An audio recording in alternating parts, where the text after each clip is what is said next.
Hey there, fellow wanderer. Welcome back to the curious journey where we explore stories that shaped time itself, one wonder at a time.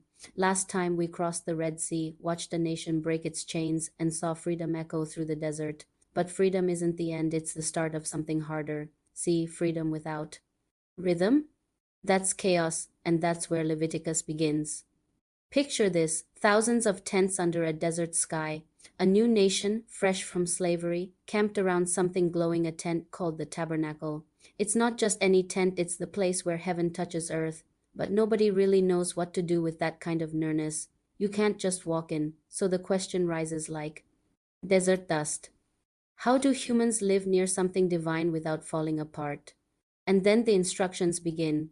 Leviticus is full of details, sacrifices, offerings, rituals. It sounds complicated, maybe even strange, but under the surface, it's a love language. Every grain offering says thank you. Every burnt offering whispers, I'm sorry. Every peace offering hums, we're still together. The priests, dressed in linen and gold, move carefully. Fire crackles on the altar. The smell of incense fills the air. It's not punishment, it's participation. It's God saying, if you want to stay close, here's how to keep the space sacred, because holiness isn't about being far away, it's about living with intention even in the ordinary. Then comes the rhythm: days of work, days of rest. Rules about kindness, fair trade, clean spaces. Even the land gets a Sabbath a year to breathe. And right in the middle of all those pages, one verse beats like a pulse.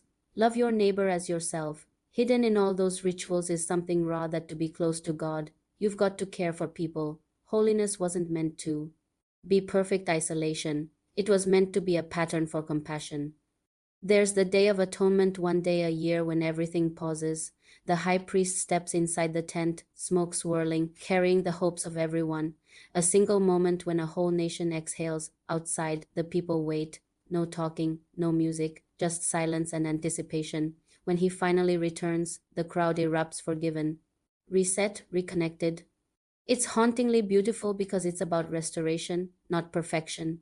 Maybe Leviticus isn't a rule book at all. Maybe it's a mirror showing how messy love actually is. Love costs time, attention, intention, sometimes even sacrifice. The ancient rituals were their way of learning it.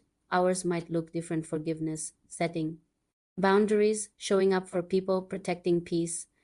But the message hasn't changed. Sacredness is everywhere when you choose to see it.